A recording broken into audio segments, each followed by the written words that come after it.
Meron silang pelikula. Ayun. Yes, sila sa guys, kung kakalimutan, manood po ako ng Relax Issues Pag-ibig. November 12 na po yan.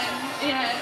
And of course, ang tanong ng lahat ng nandito, ano ba ang dapat abangan sa movie ninyo? Siyempre po, ang aabangan nyo ay yung samahan niyo po kami sa pagdalo sa Blue Moon. Kasama po si Inigo as Josh and Julia Estrada po as Kiko.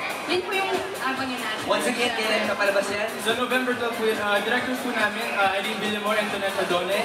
This is produced by Spring Films and distributed by Star Cinema. Naku partner, alam ko na anong gagawin ko sa November 12. Ano? Bibili na ako ng maraming tickets lang sa gateway, oh. Naku, alam mo, bago ka bumili ng maraming tickets, dapat ang una mong i-date dyan. Alam mo na kung sino. Alam na alam. Alam kung sino. Pero, relax ha. It's just pag-ibig. Ayan mga kapamilya, once again, panoorin po natin. Sofia Andres and Inigo Pascual on Relax, It's Just Pag-ibig. Maraming Thank you rin po, salamat. Araneta Center. Thank you so much, guys!